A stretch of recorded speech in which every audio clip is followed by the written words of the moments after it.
I don't think any peace-loving person would advocate for a war. I have never been in support of a war. Actually, मैंने कभी border control को भी पसंद नहीं किया. And about 150 years ago, there were no borders. There was no restrictions imposed on anybody traveling from one place to another. और मेरा अब भी दिल चाहता है कि काश मैं ऐसी दुनिया में रहूं जहाँ पे कोई बॉर्डर कंट्रोल ना हो. दिस इज़ मुल्क खुदा है ये, और खुदा की ज़मीन पे हम कौन होते हैं रिस्ट्रिक्शंस करने के लिए. सिक्योरिटी लेवल के हद तक हो सकता है, लेकिन otherwise I don't believe in it.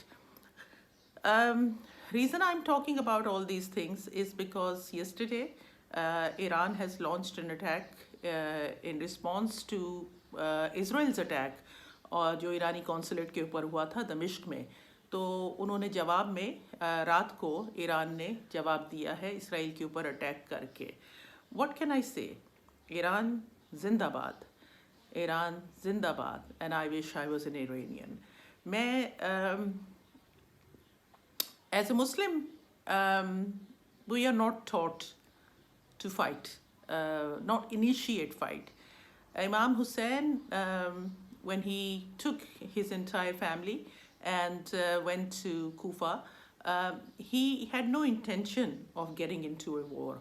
उन्होंने कभी नहीं सोचा था कि मैं कभी कोई जाके जंग लड़ूंगा, क्योंकि अगर जंग लड़नी होती तो he would not have taken his whole family, बच्चे, छोटे छोटे बच्चे, औरतें, वो कभी भी ना लेके जाते. लेकिन when he was forced into war in Karbala, तो बहुत reluctantly चाहे, he had to fight, he fought. और उनके छोटे छोटे बच्चों ने, हत्ता के जनाब अली असगर जो कि 6 महीने के थे, उन्होंने भी शहादत पाई. छोटे छोटे बच्चों ने, जनाब औन मोहम्मद बीबी ज़ैनब के बच्चे, उन्होंने भी शहादत पाई, और वो लड़े, क्योंकि इस्लाम ज़िंदा होता है हर करबला के बाद. एंड करबला जो है वो कोई 1400 ईयर्स अगो की कहानी नहीं है.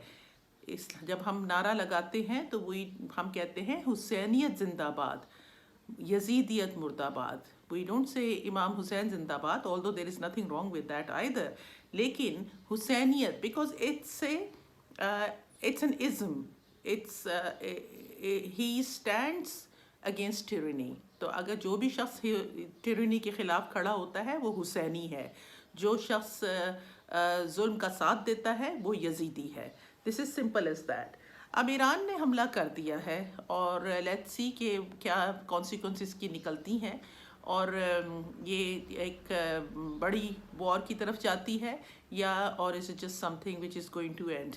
लेकिन look at the hypocrisy for all those countries who believe in human rights, who talk about international law. Israel ने तमाम इंटरनेशनल लॉ जो हैं वो तोड़े हैं. तमाम हस्पताल उन्होंने तबाह किए हैं. उन्होंने छोटे छोटे बच्चों का मैसेकर किया है. इंटरनेशनल कोर्ट ऑफ जस्टिस ने जो कहा कि जेनोसाइड को स्टॉप कर दो, they have refuse to accept anything and everything. कितने लोगों ने इस जो है वो तकलीफ़ उठाई है इनके हाथों में, और इसके बावजूद the European forces, the European governments and the US unconditional motherly love for Israel. Hatta ke I'm so glad that so many Jews have actually come out and saying that not in our name, because this is not a Jewish issue. Israel is not a Jewish place. It's a Zionist state. It is a state and it should be treated like a state. ये क्या कोई ये यहूदियत का काम नहीं है. आप इन लोगों को देखें, नेतन्याहू की शक्ल देखें. नेतन्याहू कहीं से आपको उस रीजन का लगता है?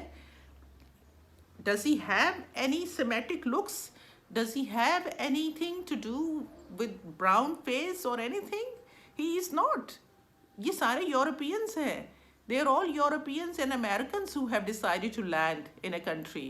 और वो जो सपोर्ट दी जा रही है वो is not for the juice, क्योंकि जूस तो वहाँ पे फ़लस्तीनी भी हैं, वो भी तो वहाँ पे हैं, उनको भी तो मारा जा रहा है और उनको बहुत बुरी तरह ट्रीट किया जाता है. तो I don't know what's going to happen, but I am just so glad that Iran has stood up. I am so glad that I have some connection with Iran.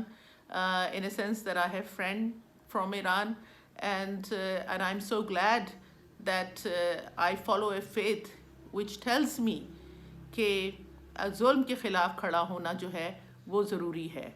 अल्लाह ताला कामयाबी दे, अल्लाह ताला के रसूल और अहले बैत का साया हो, और अगर ये बात बढ़ती है तो अल्लाह ताला ईरान को विक्ट्री दे। Thank you.